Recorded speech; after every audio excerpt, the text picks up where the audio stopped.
Hello everybody and welcome to today's video, in which I am going to be talking about the books that I read during October. I read a total of 9 books. 2 of those were off of my actual TBR and the rest were just ones that I gravitated towards, what can I say, mood reader tendencies, you know. So let's get straight into it. The first book, and what was probably my most notable favourite of the month, was Radical Love by Neil Blackmore. This is set in London 1809 and it is inspired by a true story, real events, real people. It's following our main character, John Church, who is very devout in his priesthood, but by night he has kind of like a double life because he goes to are called molly houses and he performs like mock weddings for the gay scene.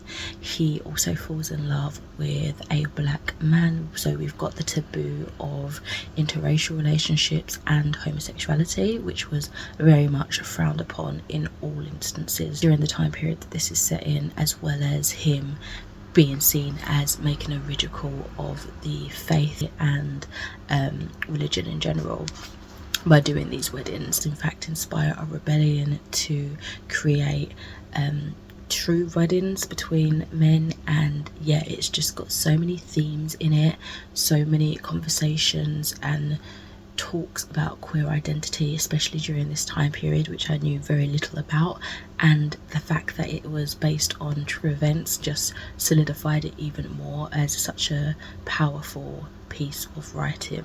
It was actually one of the books on my 5-star predictions and it definitely exceeded that. It was phenomenal. The streets of London are dark and gritty and the beliefs about anything that doesn't fit the mould are very much the same. I feel like Blackmore pretty much captures that absolutely perfectly. I found myself cringing at terminologies used to describe people, you know, very much of the time, but in that setting it was done really well to kind of place your mind in that time period. But oh my god, was it a lot. We have challenging characters, particularly in our, what I would say is supposed to be our protagonist. He is a very troubled individual. He's got his own demons, and I feel like as relationships are explored with him particularly, as well as romantic relationships, and you learn a little bit more about him, you see that not all is as it seems with his personality and kind of how he presents himself in terms of morals. So it was tricky to read from him and empathize with him at times when you didn't agree with what he was saying and how he was acting in terms of like manipulation tactics, but it was making for a fantastic read, and I kept second guessing myself when I was feeling empathetic for John Church as a character. Anyway, this was 5 out of 5 stars, absolutely adored it, and I've since got myself a copy of another book written by him, The Dangers of Love, I want to say it is, by the same author, so hopefully I love that just as much. Next up, another bit of queer literature with One Last Stop by Casey McQuiston. This one I also gave a 5 out of 5 stars. I think it is fantastic. We are following Autumn, who moves to the area. She's kind of like in a weird stage of her life. I think she's just not ready to adult, so she is like continuously going on these like degrees, like courses where she's not really finishing them. She's also trying to distance herself from her mother that's fixated on kind of solving the case of her missing brother, so Autumn's missing uncle, and has been like that way since Autumn. I keep saying Autumn, it's August, just because my hamster behind me is called Autumn, one of them is anyway. It's uncle, and she's been like that way for as long as August has been in existence. She's had to help at being like kind of the Nancy Drew of the two, and she's just had enough of it. She wants to live her own life and kind of distance herself from that because it's all consuming and all her mum ever really talks about. Anyway, so on her way to college one day, or uni I guess, she bumps into a young woman on the train. Instant connection. It didn't feel insta lovey, it was just like an attraction, you know, and she clearly wanted to know more about her, but But it's strange because no matter what time August gets on the bus, no matter what day, time, whatever, Jane, who the character on the train is, I keep saying bus, I'm interchanging words, sorry. Jane is always there. So it begins this conversation of, how is she always there? Why is she always there? What does this mean? And it transcends into this kind of time-bending, magical realism, queer romance, and it was so much more than I was expecting. I adored this. I listened to this on audiobook and I just didn't want it to end. It's weird because I didn't want to feel all the emotions, but at the same time I did. Like, I was trying to distance myself, much like August was distancing herself from her mum, because I just didn't want to feel all the feels, but I kind of just had to suck it up and just throw myself into the story because it was calling me, it was pulling me down, and once I did that, there was no turning back. It became my personality. I feel like the entirety of the duration that I was reading it, it was amazing. And say who my favourite character was, like, there's so many great ones. There's obviously August and Jane, there's Milo and Nico, Wes and Isaac, and the list just goes on and on. I loved the like found family aspect and the friendship growths within this as well, and it just was just so fantastic. I really adored it. It was wholesome, heartwarming, a little bit spicy, and just beautiful. I loved it, and the magical aspect was a fantastic surprise. Okay, after that I finished up another library book. These have all been library books, I think. Yeah, they're all library books. So I haven't read a physical book of my own shelves during October, but that's all good. I've got some plans to do buddy reads and such during November, so hopefully I can get some of my own TBR, my own physical TBR, cut down a little bit. So the next book is The Hidden World of Mythical Folk by Maz Evans, and this one I gave a 4 out of 5 stars. It was just kind of like a bestiary of magical creatures, and it was very sweet. The illustrations in this were beautiful. Like, it was such a nice art style, I guess. It was beautiful, very detailed and rich, and yeah, it just brings to life the wonder and whimsy of the magical little folk, and I love that. Okay, next up is a kind of thriller story. This is The Gosling Girl by Jacqueline Roy, and I gave this one a 4 out of 5 stars. Yeah, 4 out of 5 stars. So we are following Michelle Cameron, who is at this point of the beginning of the story just released from prison. She was a child who lured away another child and murdered her. That's what she was convicted of. Whether that was true or not, it doesn't, I don't feel like it ever truly gives you a solid answer. Maybe it does. I feel like maybe my brain's kind of scattered some of the information, but that's probably a good thing if I ever wanted to reread it. But yeah, so she was convicted for the crime of killing a child, but she was prosecuted as an adult. So her name and everything was leaked out to the press, and yes, so when she is finally out, she's got a completely new look, a new name. She's not allowed to go anywhere near where the child that was killed lived, the family members, anything like that. However, suspicious circumstances occur when someone close to her, you know, suspiciously, conveniently, dies in unusual circumstances as soon as she arrives, basically. And it kind of throws the narrative again of, was you actually like ever remorseful? Did you do the killing originally? Is this you?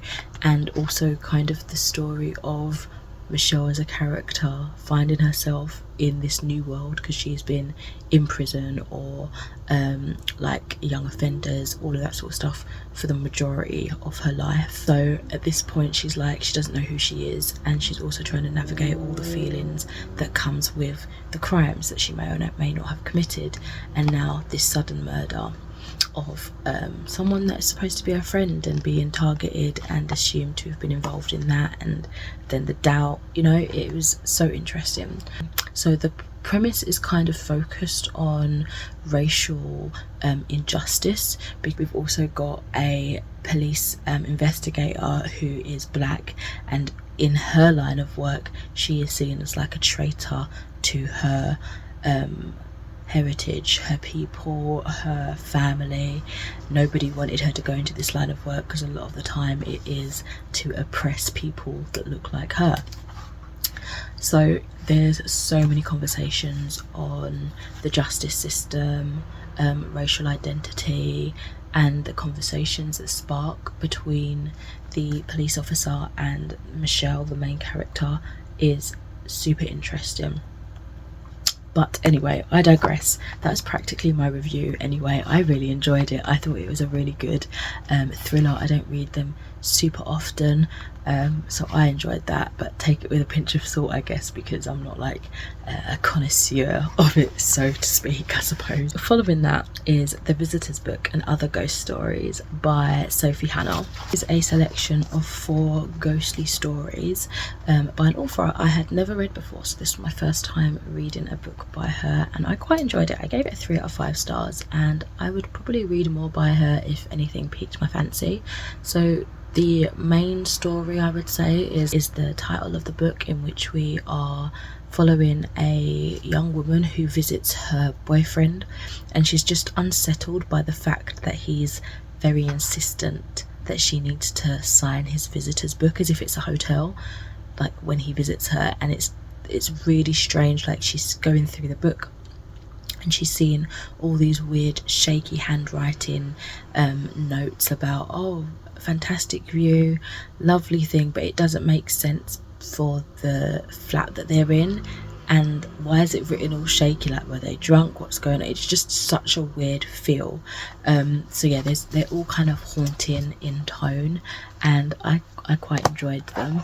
I feel like all the stories showed a level of intelligence and realism, and it left me wondering how the supernatural aspects were gonna appear until boom, like it was there and you were like, oh my gosh, that's quite horrifying. So yeah, I really enjoyed being lulled into that false sense of security.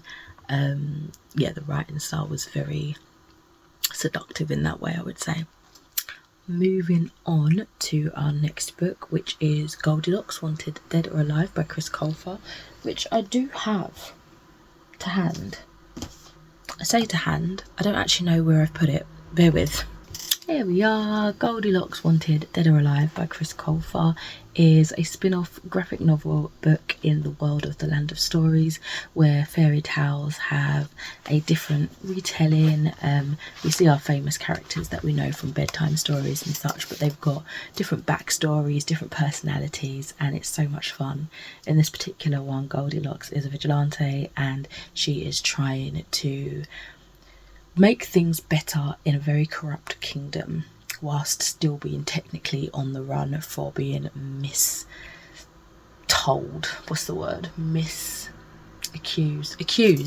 being falsely accused of stealing and trespassing in the Three Bears house.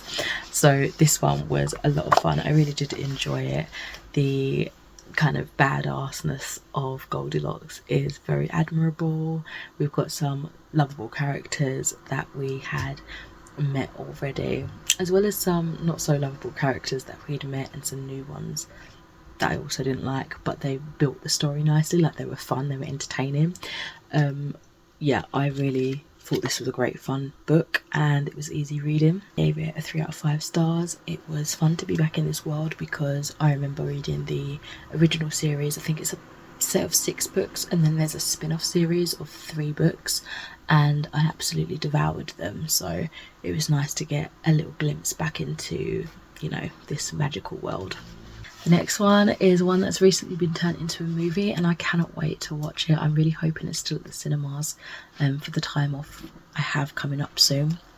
But this is The Wild Robot by Peter Brown, and we are following Roz, a robot who wakes up out of like these damaged boxes in a woodland area, and she explores the terrain. She meets animals. They all fear her to begin with and think she's a monster, but slowly and surely she makes friends with them.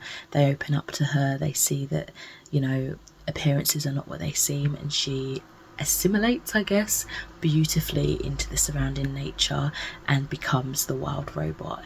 It was a beautiful story.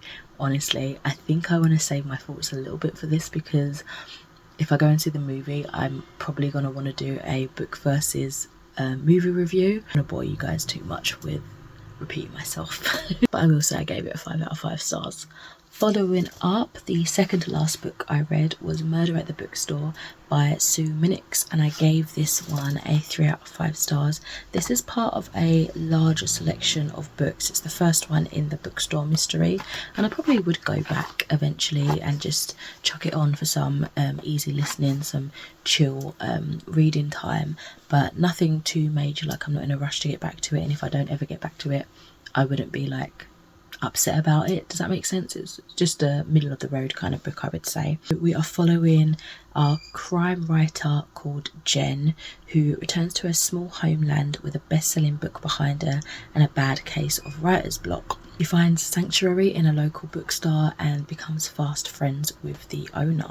But when the owner suddenly dies in mysterious circumstances, Jen is thrown into a real-life murder mystery where she is the suspect. So of course she's having to solve that to clear her name, but it's also given her a little bit of inspiration potentially for the plot of her latest book, which when you think about it is kind of twisted. Honestly, I don't have much to say about this one. It was super cozy, nice palette cleanser for in between reads when I just wanted something a little bit lighter. I know you might think murder mystery, how can they be cozy? To be honest, it sounds like a bit of a like an oxymoron or something, but it was just so chill to put on and not having to think too hard about it in between harder or more in-depth stories, for example. So yeah, I'd probably go back to this series for that sort of reading, and yeah, I liked it. It was a decent solid read. The last book I read was a lovely new children's book by Rolf Biddulph, and I think technically it's my first winter read. It is called I Follow the Fox. We got it in at the library and I had to give it a read because I adore foxes. And this is the story of a little boy who loses his toy fox in the park one day, and he's kind of inconsolable about it. So at the night time he sees out of his window a real life fox, kind of looks like she's calling him, and he decides to go outside, very dangerous, in the snow, in the cold, and follow her to see if maybe she knows something about his missing toy fox. And it is a beautiful little adventure. I gave it a 5 out of 5 stars. If you like things like the movie The Fox and the Child, it's a translated French movie, it's one of my favourites, then you would love this.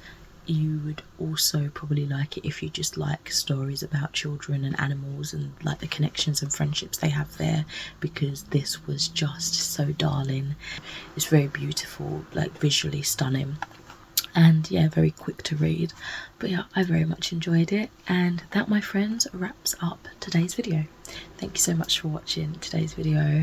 Let me know what you read in October, what your favourite read was, and for now I shall catch you in another video soon. Bye.